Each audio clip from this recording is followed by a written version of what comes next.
Hey, remember how the ramp was the compromise solution because making an elevator for the back of the truck was going to take half a day? Yeah, so the compromise took half a day, which just means that the elevator would have taken like a day and a half. So anyway, yeah, so it's going to sit underneath the back bumper, the whole back area of the truck. Like that, basically underneath the bumper area. This is how long that whole area is going to be. And then this is like a stowaway compartment. So the front of here is where the back of the bumper is going to be. And then it slides down here in the holder. And then when it gets down to the end, there's no longer a, basically the track continues longer than the bottom does. So when it gets to here, it can swivel down. So did I wasn't actually looking at the camera. Anyway, great. So then it goes down to here, and then this telescopes out. Basically there's just a track on the side and a track on the side, and it stows in there and it goes down. It is a little wiggly when it gets to the end. I just couldn't come up with a good way to resolve that. A way that I think I maybe should have done it is to put like a spike through and then a track, and then it would hold the track the whole way down. It's not worth it. So anyway, it stows in, and then it'll be 28 millimeters off the ground, and then this goes over, and then bam, and then that's a ramp, and then models can go up the ramp. Realistically, models won't actually stand very well on it, so I actually do want to have one of my remotes and one of my human models on their bases sitting on the ramp. So I'm actually going to have to rig up a system to allow that to happen, because this doesn't actually sit very nicely.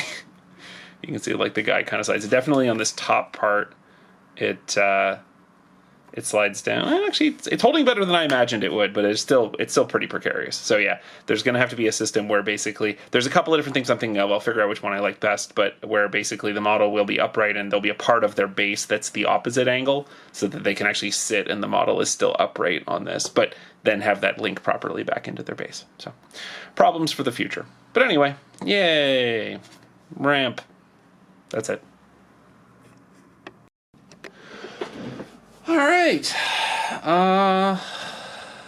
Well, it took 7 days, but I more or less done the back of the truck.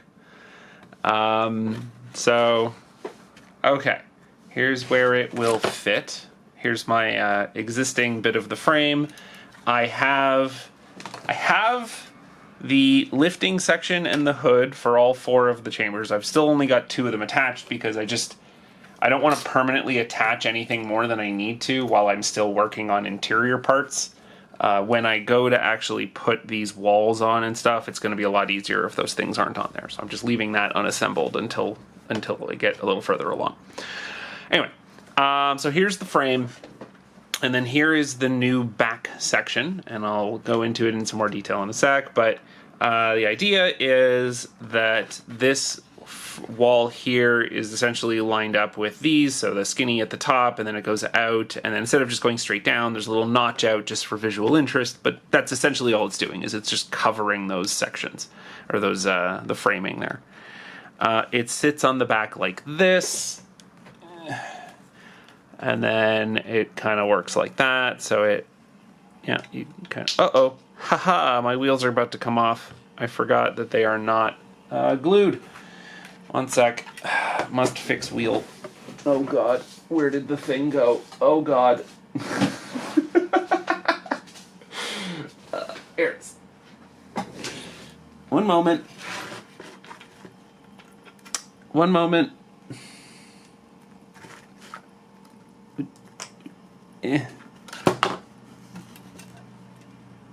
One sec. This is the problem with only partially assembling things. right? I have to only partially assemble things because I need to leave access to, you know, hard to reach places. But yeah, the problem is you move things and they fall apart. So anyway, okay. So that part's anyway. So there we go. So that's how that's how it sticks onto the thing. Last bit I'll show you. I'm just going to get rid of I want to get rid of the truck so that I don't have to keep bumping into it. But yeah, so this is going to go up here. And then the roof piece is going to sit like this. These pieces up here are, so anyway, sorry, this is going to go over here and touch the thing. It's going to be further out on the actual piece. And then these go up and they're covered by it here, but they don't touch it. And then they stop at the width of the roof, and then they will bump into something, and that's where I have to figure out the attachment. How am I going to make these stay up? My current thought is a magnet, so there's going to be like a magnet at the top of these, and it'll click into a metal plate at the top. Cool. You couldn't see most of that because my arm was in the way. Sorry. Anytime I do these recordings, I'm not looking at the display on the camera because it's off to the side, so sometimes I discover that stuff is not visible. So sorry, re-explaining that. There will be an attachment point here, and there'll be a vertical piece here, and it will bump into it and hang on with a magnet. Yeah, okay. So anyway, that's all of that. So let's get rid of this part of the truck for now, just because it's kind of in the way. Okay, so here's the back of the truck. Here is the ramp. It goes like this. So the whole thing is going to be about 28 mils up. I'll just put it on 2 of these. And then this pulls out. It's a double telescoping kind of thing. So it pulls the, this section is a lot stiffer than the other one. So it pulls out and then just drops down, and the little flap kind of goes flat. The flap, no function whatsoever, it just looks cool. More interesting mechanism is this door. So the door is, here, let me collapse this back down again.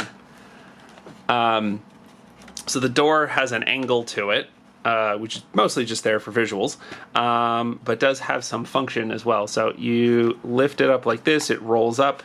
There's a hinge back there, and it's a little hard to see here, but basically the hinge is not all the way at the top of the door.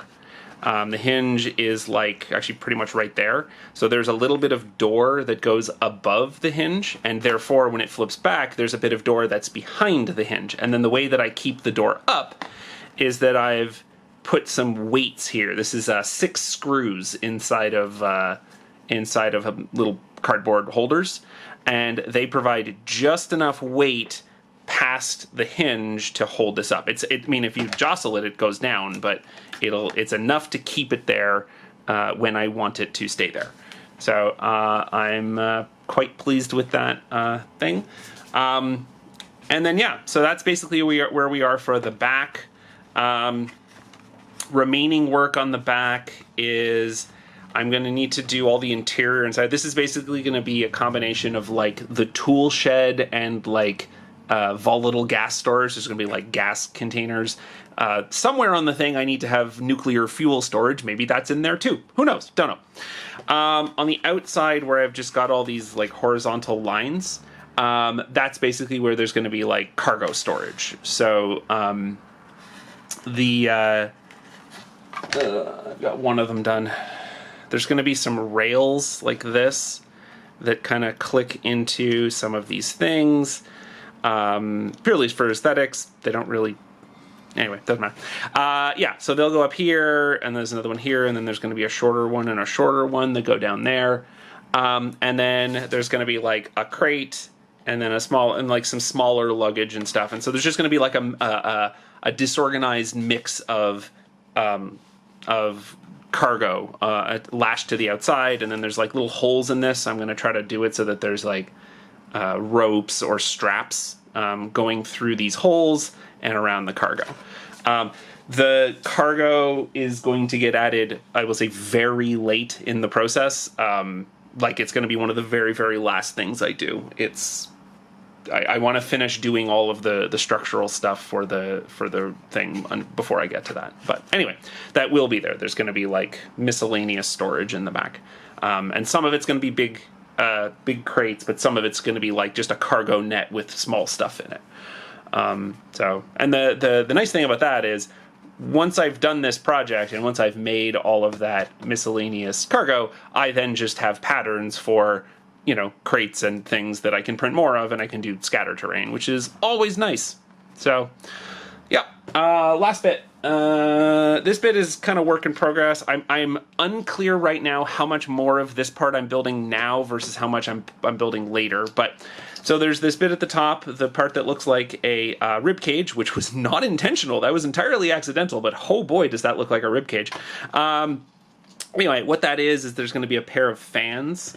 So there's a box here with 2 fans in it, and this is going to sit under here, and then the idea is you'll see the fans through the grills. This is going to have illumination in it. There's going to be... I'm trying not to go super crazy with lights on this thing. I even responsibly eliminated the ones from the top, which I was planning to put there. I'm just trying to keep it minimal.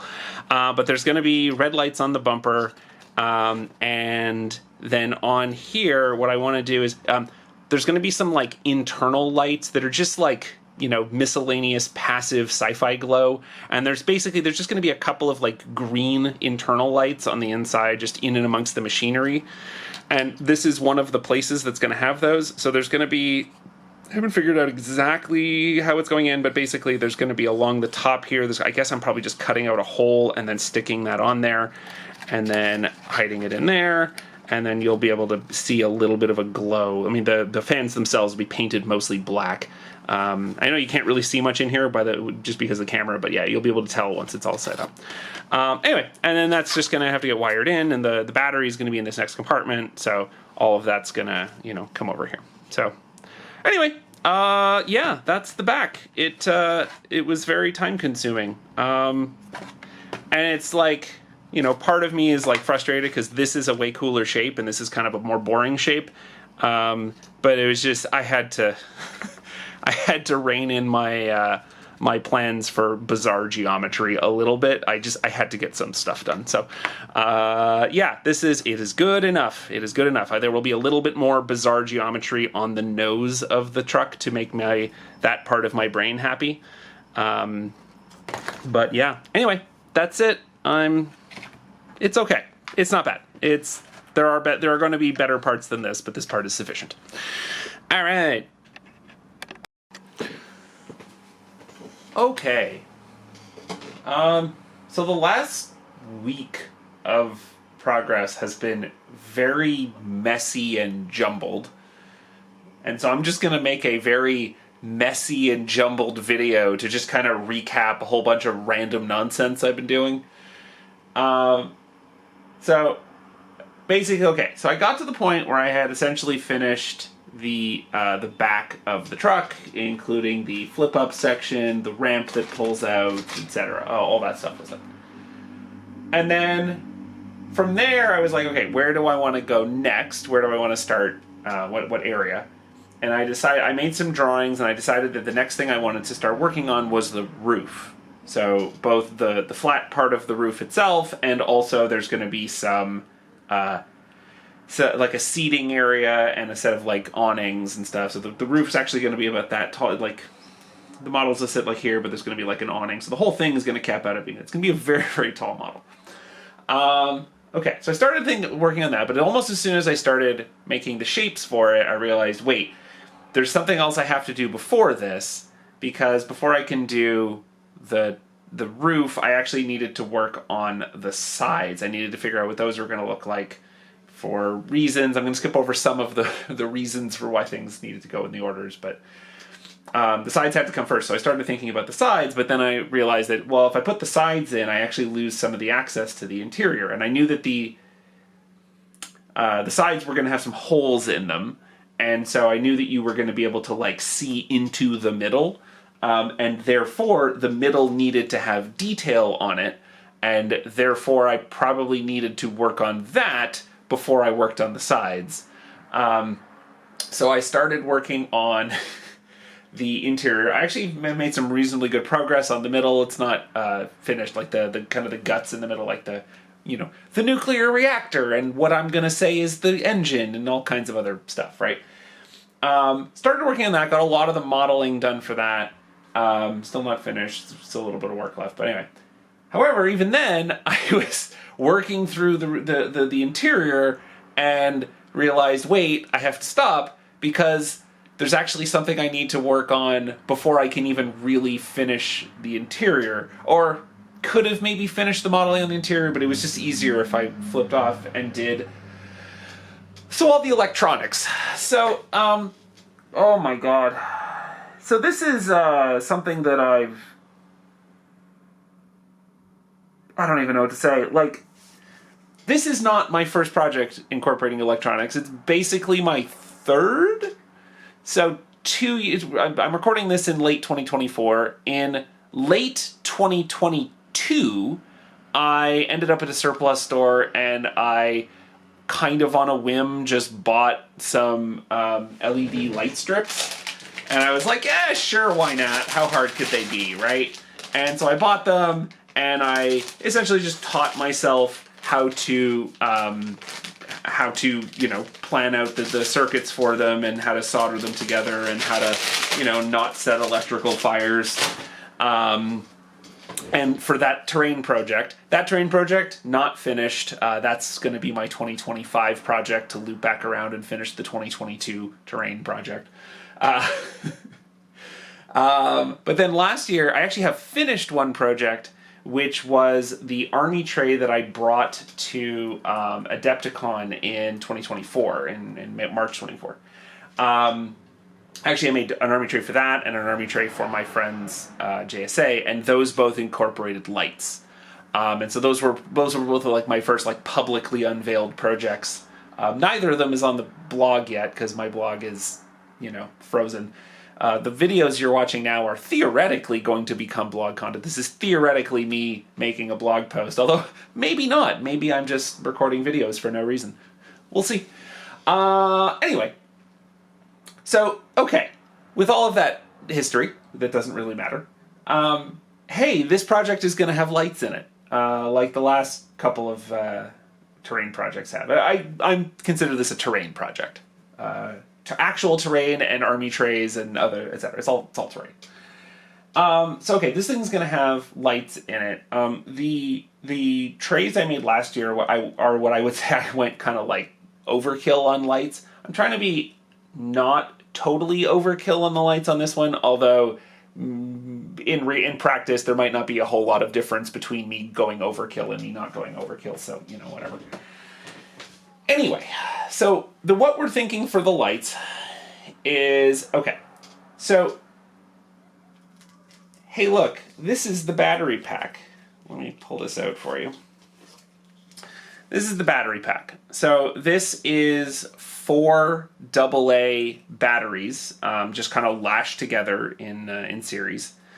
And that creates a single, so each AA battery is 1.5 volts. So when you link them up in series, you end up with a 12 volt, 1.5 times 8 is 12 volts. And that is the power source that you need for this style of LEDs, LED strips. There's 2 common standards for LED light strips. There's 12 volt and there's 5 volt. The 5 volt ones are smaller and not quite as bright, but more energy efficient. And like if I had access to those actually might be better for something that I'm powering with batteries. But I didn't have access to them, and so whatever. So I just used the 12 volt ones. So anyway, so here's the battery pack, and so this. One of the things that I've learned that I have to figure out for anything that incorporates lights is, well, where are we hiding the battery pack? Because obviously you don't want people to see this. For the tray, or for the terrain I made, it was like a little panel that opened up in the bottom. That would like a little thing would slide out, and then there would be the battery. For the army tray, it would be in the back. This one doesn't really have a clearly. Basically, this one's not actually going to be super easy to flip upside down and get at the underneath. There's going to be some, because of all the moving parts on it, if I try to flip it upside down to get to the battery, there's pieces are going to be moving in ways that I don't want them to, and things might break. So I needed to make it so that the battery can be accessed from while it's still all upright. So what I'm doing with this one is the battery is just going to drop in through the top, and there's basically just going to be a way to kind of peel open the top of the roof. It'll expose the battery. I'll be able to pull it out. The switch is also going to be there. And then put the roof back on and whatever. And that'll allow me to do like battery swaps because let me tell you these. So I made my overkill army tray last year. A set of 8 AA's lasted at like what I would call like the intended brightness for like maybe 4 hours, and then I had to swap them out. It's incredibly environmentally unfriendly. It all sucks. Anyway. So okay, great. So that's what I'm doing. So I'm hiding these 8 batteries down through the top, but they're going to be inside the center area, and the center area is going to be visible through the sides. And so I don't want you to just look in and see, some Energizer batteries. So instead, what I've done is I'm allowing the battery pack to cosplay as a nuclear reactor. So the way that works is I've built this is not just a toilet paper tube, this is actually like very carefully constructed. There's a rectangular tube that the battery pack slides into, and then right around that is basically the smallest cardboard. I don't want to unpeel all this, but there's several layers here. There's the smallest cardboard rectangle I was able to, actually no, I should unpack it all, because there's the layers are actually somewhat interesting. It's just kind of a pain in the ass to put it all back together. But look at the sacrifices I make for you. Okay. So there's down 1 layer. I have to go down 1 more. 2 more. 2 more layers. Oh god, so many layers. Yeah. Okay. So here is the rectangular tube, and you can see that on the rectangular tube, I have, okay, so the feed comes out of the top here, and then it goes through a switch, so turns the whole circuit on and off, like switches do. And then it goes down here, and so the first lights are actually directly on the battery pack. So there's an LED light strip. So the way these LED light strips work, for anyone who's not familiar with them,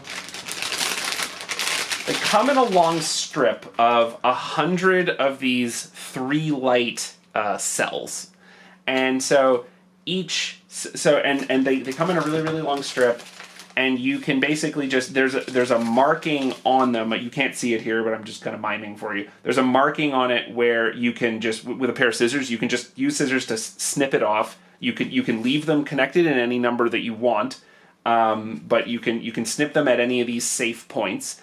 And basically, when you snip them there, you're snipping through 2 electrical contacts. So you can strip away the silicone coating that's on top of it, and then you do your like solder on the negative, solder on the positive, and then this just becomes a functioning circuit, and the 3 lights will light up. For each of these, I've cut down a single cell. Cell's probably not the right word. It's just what I'm going to use. So the power from the battery goes through the first one, over to the second one, over to the third one, and then these ones are tightly held against the inner body. So then, once those are on, I start putting layers on top of it. So this is what I was just describing, where I have a really thin cardboard cylinder around the rectangular prism. So this one it turns it into a cylinder, but there's holes in it. So the holes there's a hole at the top to let the wires poke through, but there's also holes in kind of the body of it to let the LEDs shine through. So this, and then there's like circular ribs to hold this in position. All of this was very hard to design and do all the math for, but hey, we got there. Okay, so then this goes on. This tape is getting a little tired and does not stick very well, but it's okay. The tape on the higher layers will hold it in. Okay, so this turns on, and you can see it switches on. So one thing that you learn very quickly, or two things I'll tell you about LEDs. Number one, they're horrendously bright to look at. Even when you don't make them very bright, they're actually just very, very crappy to look at. Like they kind of burn your eyes. So like my very first terrain project that I made with them had the lights like more or less just shining straight out, and like that's it. You just look at the light. I did put like a little piece of plastic over them, but it doesn't dull it very much, and honestly that terrain is kind of unpleasant to look at. It's one of the reasons I paused the project, was I wasn't having a lot of fun looking at it. And when I eventually revisit that project, I'm going to probably have to go back and try to figure out how to kind of diffuse it a little more so that you're not staring at these horrible, horrible lights. So that's one of the things, but also the second thing is, so like when I'm looking at them here in real life, they look like an LED. They're unpleasant to look at, but they look like an LED. When you're looking at them on the camera, they probably just like go like green, right? Digital cameras just don't record LEDs very well, is a thing that I've learned. And even like as I start diffusing them a little bit and darkening them, it still just kind of blows out the camera. So kind of disclaimer over everything you see with lights on this project is what you are seeing on the camera is not what it actually looks like in real life. I'm sure there are techniques I could look up on how to digitally shoot LEDs, but I have not done that research. Maybe I will in the future and you'll eventually see some proper pictures, but for the most part, most of these pictures are just going to be like totally blown out, and it's not, they are unpleasant to look at, but they don't look like they look in the video. Anyway. Okay, so back to the layers. So I have a layer here of cardboard, and so my goal with this is going to be like a reactor, and what I want it to do is I want it to just look like it's glowing, and that's very hard to do. What I would do ideally is I would just have like, I don't know, like a translucent but very smoky green material here, or actually even a white material would do it, and then the lights would go into it, but because it's all smoky, the light would sort of scatter, and then it would make it glow. I honestly just did a lot of research, and I was not able to find anything that looked like that I was able to kind of safely wrap around it and everything. I couldn't solve the problem that I wanted to, so what you're looking at here is kind of a compromise, which is basically, it'll make a little more sense. I'm going to finish assembling it, and then I'm going to kind of explain sort of how it's intended to work. So the next layer up is some holographic gift wrap, green holographic. It's from a gift bag that I bought and cut up. And again, it has the same dimensions, and it goes over top of the same holes.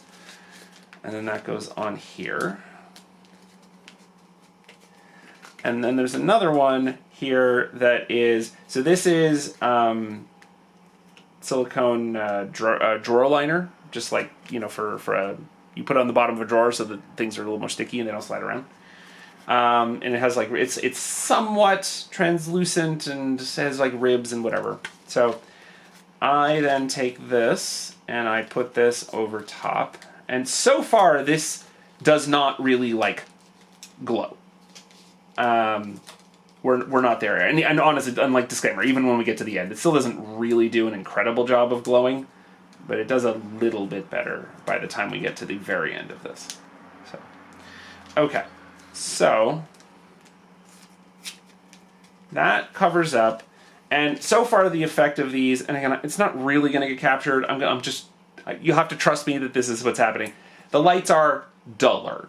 They are less garishly bright than they were when they were fully exposed, but they are still not really making this glow at all. And actually, this is not helping. They make it glow a tiny bit, but mostly that is just distinct lights. Okay. So, that, though, is not the entire construction of this. And then the last part is a little hard to show you right now because it involves aluminum foil, and I accidentally ripped up my aluminum foil earlier. But, and this is the part of this that's not finished. I did a mock-up of it, but it was very fragile and it broke. But the idea is there's going to be another layer. So all of these layers have basically been wrapped as tightly as I could get them in. But the next layer is going to actually be separated by, I mean, as much space as I have, but I don't have much space. Like this is 54 millimeters across, and it like just barely fits down inside this thing. So I am going to have a separation between this layer and this layer of like, I don't know, like 5 millimeters. But anyway, so there's going to be another sleeve a cardboard one that's going to be opaque, but it's not going to be like a full width one. It's just going to be like panels. This is the one that's going to be, this is the aesthetic one, where it's going to be like a cool panel and a cool panel and a cool panel. The panels are going to completely cover the actual lights, but on the inside of them, they will have aluminum foil. And again, I don't know if this is going to pick up at all, but when I put the aluminum foil directly in front of it, it bounces the light back onto the holographic paper, and it makes it glow a little bit, somewhat. You know, and like if I had more space and I could put it at a better angle, I could actually do a lot more bouncing. But yeah, I need to play with it a little bit, and my goal isn't really, I'm never going to get the whole tube to light up.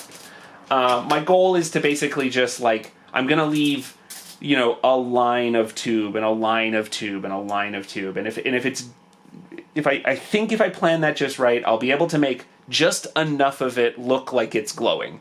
It's not going to be perfect. It's not going to be the effect I was hoping for, but I think I can make it look good enough that you would look at it and be like, oh, glowing, ribby, whatever.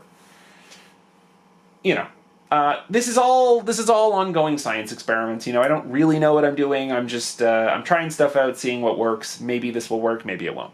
Ultimately, it's okay if this particular piece doesn't look outstanding, because it is just interior detail that you only really see when you get very, very close to the model.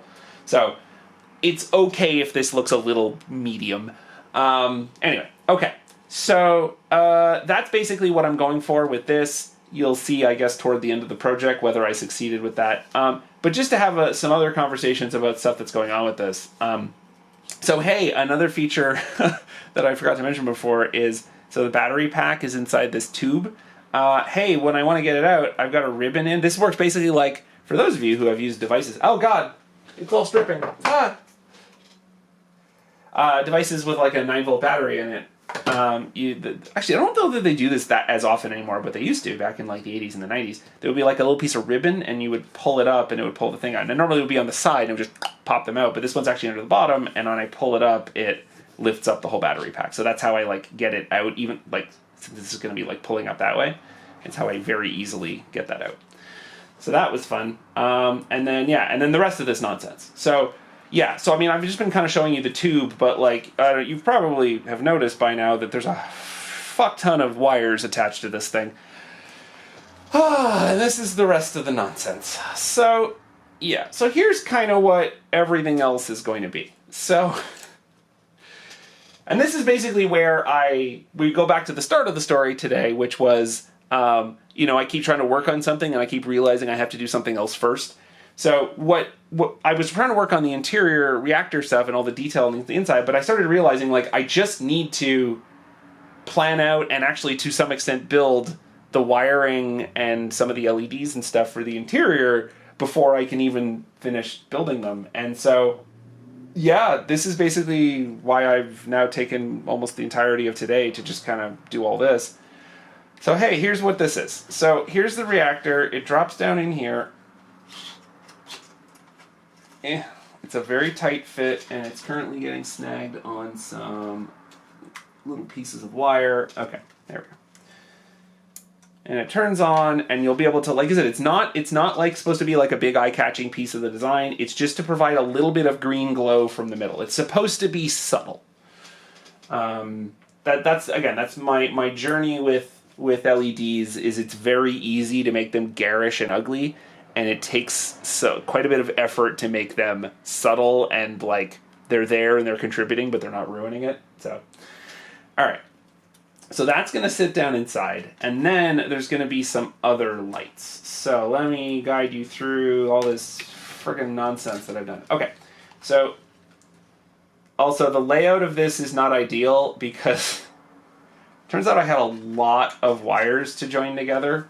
And, so hey, random thing about that I don't know if this is a universal truth, but this is something I have found about this. It's very hard to join more than like 4 wires together, like to actually form a solid joint that you can solder together and that will hold. Even 4 I don't like doing. If I can keep it to just 3 wires at a time that I twist and solder together, that's ideal. But like it's actually pretty hard to do a lot of these designs without doing at least 4. So this design here ideally really wanted like 9 wires to come together and all solder into the power unit, because everything just physically wants to join in this one spot. But I can't do that. Like, it just, I can't join that many together. So what I end up having to do is, instead of having 9 things joined together, I have 4 of the wires joined together, and then go a little bit, and then over here, and then I have 4 more. Well, I get 3 real wires joining together, and then 1 that just that they fuse into and leads off. And then over here, I can then join 3 more together, and then another tail leads off, and then more joins in. And you just kind of keep doing that. You just keep making 4-way junctions until you've gotten all of your wires let in. That actually made this more complicated to lay out, but it ultimately, I believe it all will connect together. And so, oh God, where even are we? Okay, so the wires that lead off of the battery pack are actually good because of a slight. They were supposed to join some stuff over here since that's where the battery pack is, but I made some layout errors and they're now in a different place. So straight off the battery pack is going to lead to wires that go to here, and then from here it's going to split off to a wire that goes down to light. Basically, there's the reactor that glows in kind of this end of the thing, and then there's going to be a second like round piece that's going to have some lights inside. That's going to be on the mounted on the face here. So, and that's going to glow the other half of it. So from the battery it goes to here, and then we have a 4-way junction. One of them goes from the battery. The second one is going to go forward to light the additional stuff in there. The third one goes down and is going to light this, which lights the interior. And then the last one goes over here. So then the next one, that goes to the next 4-way junction. So then the first of the 4-way junction is always the wire coming in. And then the next 2 wires basically are going to split left and right. And then every single one of these hoods here is going to have a white LED underneath the lip there. And the whole purpose of that is just to... that's not like, diegetic lighting. That's not like lights that would be on the truck. I mean, I guess it could be, but those really are just there so that they light the models properly so that you can actually see them. I just want like a little bit of white light shining down on them. So every one of those is going to... a second junction is going to come in, and a wire each that goes out to the side is going to come in through here, snake up to here, follow the canopy. So one of each of those going that way, and then the last wire on that junction goes forward to here. And again, we split. Wire goes here to the second set of these things, and then the last one, and then goes to another 4-way junction. This 4-way junction. Actually, that might only be a 3-way junction. I think that one's only a 3-way junction. This one basically goes in here, and it's going to lead to this LED is actually on here. So the LEDs for the very back are actually on. The other ones I haven't actually attached the LED, like all the white LEDs I haven't put on yet. So there's going to be an LED on the back, and again, I'm going to kill this. Where's the stupid fan on my giant messy desk? Okay, I found it. Okay, so the next piece off of that junction goes to a set of 3 green lights, and these ones are going to go into a set of fans that I made. And then they light the fans, and then the fans are going to snake over here, and then they go underneath these grills. I'm going to turn this around so you can see it. I hope that that's visible. But yeah, so the lights, you can see the lit up fans through the back. Okay, turning it back. It doesn't turn very well right now. It eventually will. Eventually all the wheels will spin and so on. But right now I only have some of the wheels on. So that's going to go to there. And then the lights are, and then there's some wires that drop down. And then these are going to form the tail lights that poke out of the bumper in the back. Which I'm actually a little nervous about, because when when I punched the holes, I designed around this. I knew I was putting these strings in, but I wanted the lights closer together than are on the actual strip. So I made them way closer together than this with the assumption, okay, so like, again, I'm gonna turn the light on. So these strips, they're on a flexible piece of thing, and there's just like, there's wire in, you can bend wire, and so you can bend these. But like, I've made some where I really need to bend them like quite hard. And I honestly just don't know if you can do that safely. So I'm a little nervous. Camera timed out there. So yeah, I designed the spacing of the lights on the bumper in a way that it's closer than the lights on the actual strips are. So it requires me to actually like pinch it quite tightly. And I just don't know if that's like super safe to do. I don't know if that's gonna like break the wiring and make these short out. So I'm not 100% sure exactly how that's gonna go. I mean, I hope it's fine. I don't really have a lot of choice at this point. I have to do it. But anyway, so that's one of my upcoming adventures, is figuring out exactly how to get these mounted in there. But yeah, so that's... I know the detailed description of how all of these wires go is not actually that interesting. Mostly the reason I walked you through all that is just to kind of convey to you how just mind-bogglingly complicated it all is, and how much I don't like thinking about it or doing this. Oh man, having now made a couple of projects with LEDs, and going into this one, I would say I'm at a point now where I'm like competent at doing it, and like, I can plan around, okay, I'm gonna have lights in here and here and here and here, and they're gonna work like this, and I'm gonna power them like I kind of know what I'm doing at this point. I'm far from an expert, but I'm competent. I can execute the project, and I like what it looks like at the end when the lights are on there. But I have to say, I don't enjoy it. I don't like soldering, and I really don't like this stage of it, when I'm just sitting here planning out junctions, and this has to go here, and oh god, I've got too many connections, I need to go to another junction, and it's just...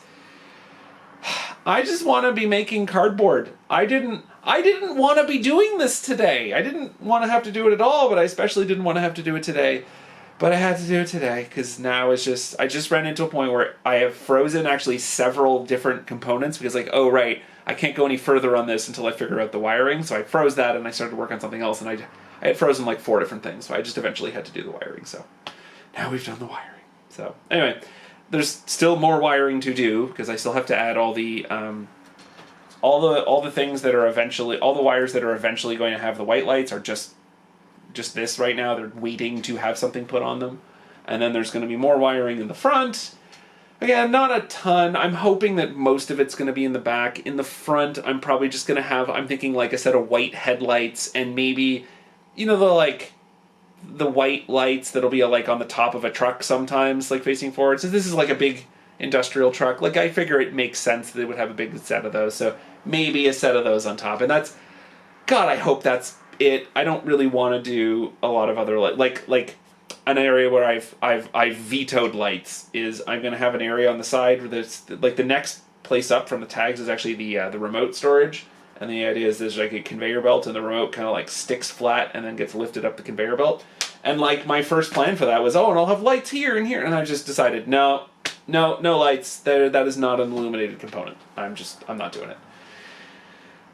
Because I have to say no to some things. Anyway, that's the chaotic update for today. And this has been my week. Like, for up until now in the project, I've been able to work on, like, discrete sections. Like, now I'm going to work on the hood. Now I'm going to work on the lifter. Now I'm going to work on the aluminum frame. Now I'm going to work on the back. But as soon as I got to the middle section, it's just like this. Oh, but this has to come first. But this has to come first. Oh, but now I need to partially design this other part. Oh, but then I have to come back to it later. It's just... This has been a mess. I'm really looking forward to finishing this part of it, and I'll be able to do, like... So once I'm done this whole area, basically what will be finished is all the modeling will be done for the interior guts, and all the wiring will be not just planned, but actually, like, wired.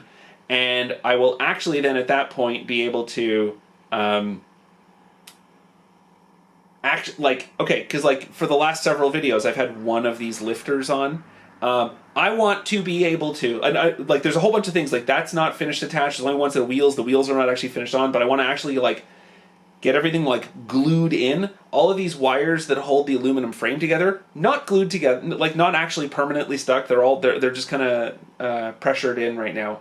I want to actually be able to, like, start gluing and seizing and firming everything up, and then getting the wires, and just be able to, like, actually finish the back of the truck, so that once I'm done that, and that is probably still going to take another week after this, another really chaotic week to get to that point, but once I get there, my hope is then at that point, almost the entire rest of the project is just aesthetics. Like, I don't have to worry about any of this, like, practical stuff. Like, there's so many moving parts on the back and all the lights and whatever. Those are, like, practical components of this. I'm kind of tired of doing practical components, and I'm kind of looking forward to the front of the truck, which is almost entirely just aesthetics. Like, what do I want this area to look like? Cool, make a box, put some panels, great, move on. So, really, really hoping that area goes a lot faster and a lot more stress-free. Okay, that's it. That's Chaos Update. I don't know. I woke up today with a fairly specific plan about what I was going to be working on for the truck, and then almost immediately I was trying to plan out where a particular piece was going to go, and then I asked myself the question, wait, how long is the truck again? And then I remembered that, oh right, it's been 3 months and I still don't know how long the truck is. I just don't have that information. And I decided, that's really annoying. I hate not knowing how big it is. So, okay, 12 hours later, it's this big. That is going to be the actual length of the truck. Floppy ruler. It is 14 inches to the front. I suspect that there's going to be an angle on the front, so it might be as much as 2 to 3 inches, like, even pokier out on the front. Unclear right now, but yeah. For the most part, that's the kind of dimension I'm looking at. So 14 to the front of the frame, maybe about 16-inch long when it's done, and I know that the top is going to go up to here, so basically it's from ground to the top is going to end up being about 9.5 inches. So, great. Now we know that it is thusly big. Ta-da! Okay. And, great news, this, having gotten this out of the way means that I'm basically done working metal for this project, and wow, that feels pretty great. Not enjoying working with metal on this project. Good day. On to other stuff. Oof. So this took a little longer than I expected. As I believe I have previously rambled, I tried to do the top, then that was like, oh wait, I need to do the sides first, started to do the sides, realized I needed to do the interior, and then I was like, oh, I'll just do the interior, it'll just take like a day or two, it'll be fine. So 2 weeks later, interior's basically done, ready to assemble, ready to start like actually gluing things and so on, but anyway, for now it's all just kind of dry fit together, but yeah, I'm pretty pleased with it. So the backs of the tag lifting bays, so it'll kind of like lift up and lock more or less on top of these. Ugh, sorry, again, dry fit, it's not actually all stuck together right now. They'll lock in on there, but then the backs are translucent, and then you can see the guts on the inside, all the machinery, the nuclear reactor, etc. And it's all just there providing some visual interest in the back, some lighting and some whatever. Yeah, no, I'm pleased with it. The things took a really long time, but I have to say they're just fun to look at. It's just really fun to look at the lights doing light things. It's just neat. And particularly, like, because of it's like there's a multi-layered thing, right? Because there's holes in the front layer, and then there's other stuff in the background. But even, like, the nozzle kind of thing over here kind of has some depth to it, so when you move around, it changes. The whole thing is just fun. It's just fun to look at. I enjoy it. This is a neat thing. Yeah. And so, anyway. Doing some final assembly on various things tomorrow. I believe, we'll see when I get there, but I believe I am finally permanently attaching all four of the tag lifting buckets. Probably, as you can see, I didn't mention this, but I've painted actually all the interior guts because they're going to be very difficult to paint later. And I'm probably going to do some amount of the paint on the tag lifting buckets as well. And I guess that's probably going to happening before I attach. I don't know. Whatever. I'll figure it all out. But anyway, we're nearing the point where all the lifters and the hoods will finally actually be on the thing, and then I will be able then to move on to the roof as I had tried to do 2 weeks ago, and then move on to the front, and then this has been very emotionally harrowing for me because this was like an area of the truck that I wasn't even really thinking about. Like in my head, this wasn't even. I had allocated 0 days to work on this, and so my whole planned schedule was pushed off when I realized that things take actual time. Anyway, can finally get back to the actual schedule and hopefully advance stuff. So yeah, good times. Oh, hey, check it out. No biggie. Just, all 4 fucking tag buckets attached. Hell yeah.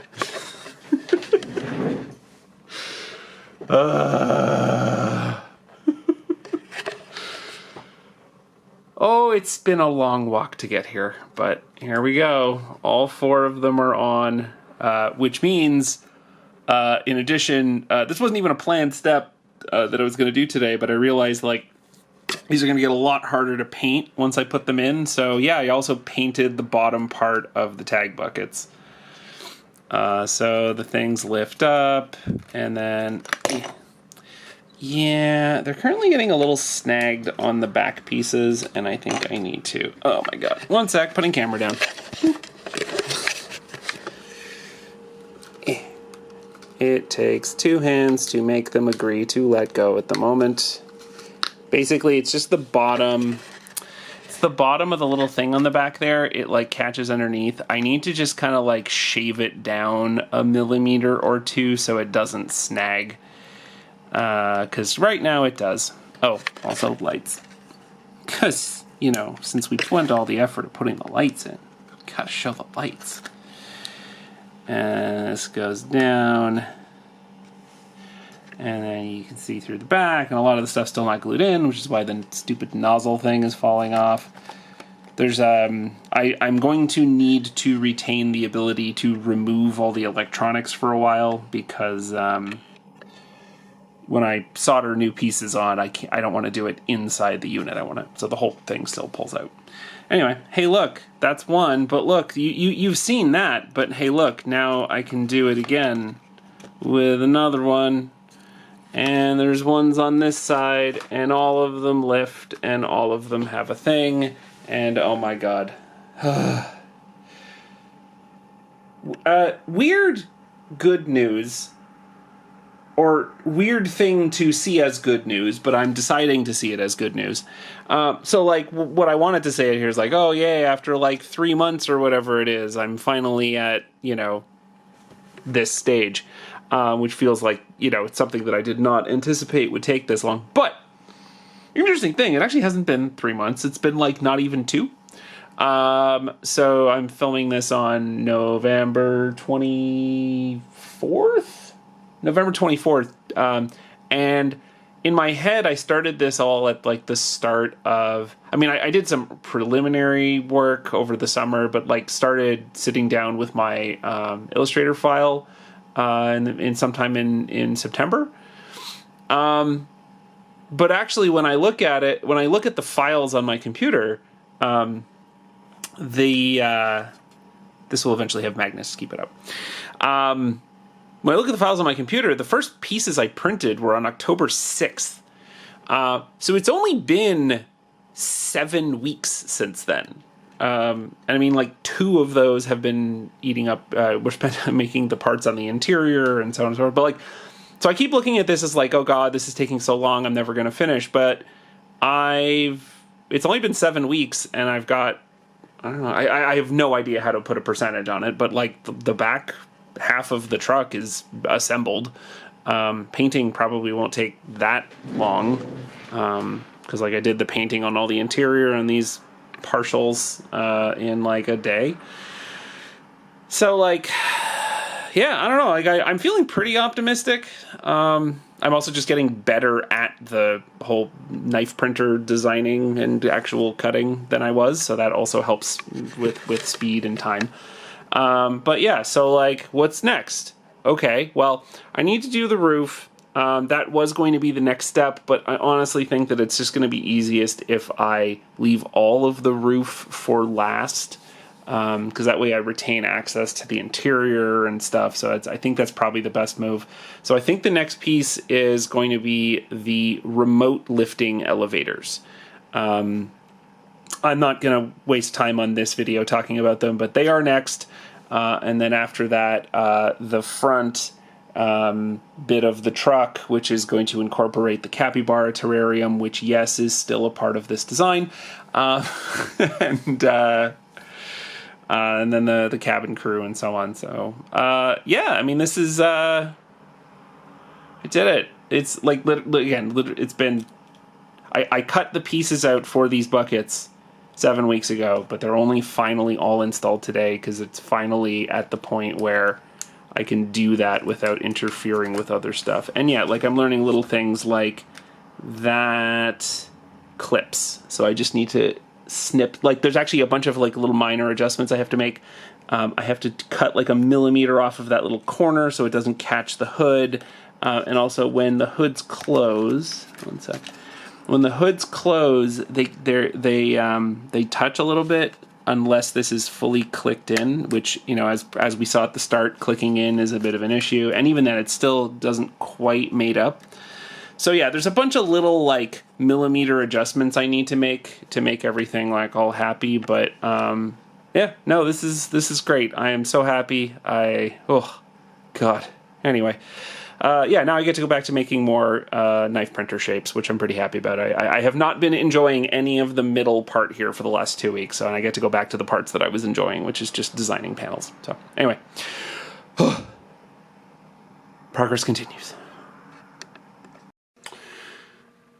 Small update. So, the next thing that I'm going to be working on is there's going to be basically some storage bays for remotes on each side of the truck. So so back of the truck, tag storage bays, remote storage bays, and then there's going to be the area where the crew is at the start, at the top. Front was the word I was looking for there and failed to find twice. Anyway, so for the remotes, I decided to do just the... Actually, like literally from the instant that I envisioned this truck to begin with, like the very first image I ever had was like, hey, some tags in the back, and then remotes like stuck to the side, and you could like stack them up. And I didn't really, at that time, I didn't know exactly how I was going to make that go, but I really liked the image of the remotes kind of hanging on the side of the truck. So I have now had, 8 more months to think about that. And what I'm doing for that is there's going to be basically a conveyor belt that goes up the side in this spot. And the idea is that the remotes like crawl over to here, they grab onto the conveyor belt, and then the conveyor belt lifts them up. And then there's like a cage basically that secures them in.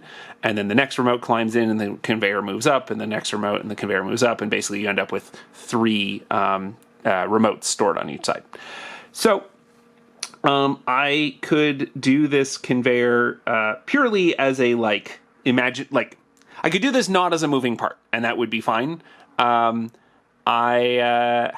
I came up with a way to do the conveyor that I think will not be that onerous and won't take that long, I think.